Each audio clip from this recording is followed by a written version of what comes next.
Angamaly Kerala state road transport corporation bus സ്റ്റാൻഡിൽ വൻ അപകടഭീഷണി. ദ്രവിച്ച പാത്തികളും കാടുപിടിച്ച റൂഫും യാത്രക്കാരുടെ ജീവന് ഭീഷണിയാവുന്നു. നമസ്കാരം, ഡിറ്റക്റ്റീവ് ന്യൂസിലേക്ക് സ്വാഗതം. പ്രധാന വാർത്തകൾ. Angamaly Kerala state road transport corporation bus സ്റ്റാൻഡിന്റെ 5 നിലകളുള്ള കെട്ടിടത്തിനു മുകളിൽ സ്ഥാപിച്ചിരിക്കുന്ന വലിയ റൂഫിംഗ് ഷീറ്റുകൾ യാത്രക്കാരുടെ ജീവന് കടുത്ത ഭീഷണിയുയർത്തുന്നു. പൊതുമേഖലാ സ്ഥാപനമായ കേരള ട്രാൻസ്പോർട്ട് കോർപ്പറേഷന്റെ കീഴിലുള്ള ഈ പബ്ലിക് ബസ് സ്റ്റാൻഡ് കെട്ടിടത്തിനു മുകളിൽ മഴവെള്ളം ഒഴുകിപ്പോകാനായി സ്ഥാപിച്ചിട്ടുള്ള പാത്തികളെല്ലാം പൂർണ്ണമായും ദ്രവിച്ച നിലയിലാണ്. കൃത്യമായ സമയത്ത് അറ്റകുറ്റപ്പണികളോ ശുചീകരണമോ നടത്താത്തതിനെ തുടർന്ന് ഈ പാത്തികളിൽ പുല്ലും പായലും ചണ്ടിയും നിറഞ്ഞ് കാടുപിടിച്ച അവസ്ഥയാണുള്ളത്. കെട്ടിടത്തിന്റെ പിൻഭാഗത്താകട്ടെ ഒരു അമ്പഴങ്ങ മരം വരെ മുളച്ചുവന്നിരിക്കുന്നു. 5 നില കെട്ടിടത്തിന്റെ ഉയരത്തിൽ നിന്നാണ് ഇവ താഴേക്ക് വീഴാൻ പരുവത്തിൽ നിൽക്കുന്നത്. മുകളിൽ നിന്ന് താഴേക്ക് ഇത് പതിച്ചാൽ നമ്മൾ ഉദ്ദേശിക്കുന്നതിനേക്കാൾ വലിയ ദുരന്തമായിരിക്കും സംഭവിക്കുക. കാൽനടയാത്രക്കാരുടെ തലയിലേക്കാണ് വീഴുന്നതെങ്കിൽ ജീവൻ വരെ നഷ്ടപ്പെടാൻ സാധ്യതയുണ്ട്.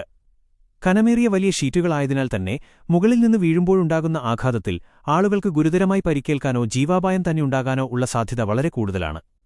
അങ്കമാലി മുനിസിപ്പാലിറ്റിയുടെ തൊട്ടുവിളക്കത്താണ് ഈ Kerala transport corporation bus stand സ്ഥിതി ചെയ്യുന്നത്. ബസ്സിറങ്ങി മഞ്ഞപ്രഭാഗത്തേക്കും ETV ജംഗ്ഷനിലേക്കും അങ്കമാലിയിലെ വിവിധ ഭാഗങ്ങളിലുള്ള പഴയ ഓൾഡ് മാർക്കറ്റിലേക്കും അങ്ങനെ നഗരത്തിന്റെ നിരവധി സ്ഥലങ്ങളിലേക്ക് ജനങ്ങൾ നടന്നുപോകുന്നത് ഈ കെട്ടിടത്തിന് താഴെയുള്ള വഴിയിലൂടെയാണ്. ഇവരുടെയെല്ലാം തലയ്ക്കു മുകളിലാണ് ഇപ്പോൾ ഈ വൻ അപകടം പതിയിരിക്കുന്നത്. അതുകൊണ്ടുതന്നെ KSRTC അധികൃതരുടെയും അങ്കമാലി നഗരസഭയുടെയും അടിയന്തര ശ്രദ്ധയിലേക്ക് ഡിറ്റക്റ്റീവ് ന്യൂസ് ഈ ദൃശ്യങ്ങൾ എത്തിക്കുകയാണ്.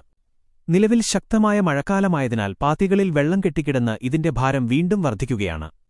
ഏതു നിമിഷവും ഇത് അടർന്നു താഴേക്ക് വീഴാം. കൊച്ചുകുട്ടികൾ, വിദ്യാർത്ഥികൾ, വിവിധ സ്ഥാപനങ്ങളിലെ ജീവനക്കാർ, പ്രായമായവർ, അമ്മമാർ തുടങ്ങി 24 മണിക്കൂറും അനവധി ആളുകളാണ് ഈ പൊതുമേഖലാ സ്ഥാപനത്തിന്റെ പരിസരങ്ങളിലൂടെ സഞ്ചരിക്കുന്നത്. കൂടാതെ കെട്ടിടത്തിനു മുകളിലുള്ള തിയേറ്ററിലേക്കെത്തുന്ന ജനങ്ങളും താഴെ വാഹനങ്ങൾ പാർക്ക് ചെയ്യുന്നവരുമെല്ലാം ഈ അപകടമേഖലയിലൂടെയാണ് കടന്നുപോകുന്നത്. ഈയൊരു സാഹചര്യത്തിൽ വരാനിരിക്കുന്ന വലിയൊരു ദുരന്തം മുന്നിൽ കണ്ട് അധികൃതർ എത്രയും വേഗം ഇടപെട്ട് മുകളിലെ കാടും പുല്ലും നീക്കം ചെയ്യാനും ദ്രവിച്ച പാത്തികൾ അടിയന്തരമായി അറ്റകുറ്റപ്പണി തീർക്കാനും തയ്യാറാകണമെന്നാണ് ഞങ്ങൾക്ക് പറയാനുള്ളത്. Angamaly Kerala transport corporation bus സ്റ്റാൻഡിൽ നിന്നും ഡിറ്റക്റ്റീവ് ന്യൂസിനുവേണ്ടി റിപ്പോർട്ടർ.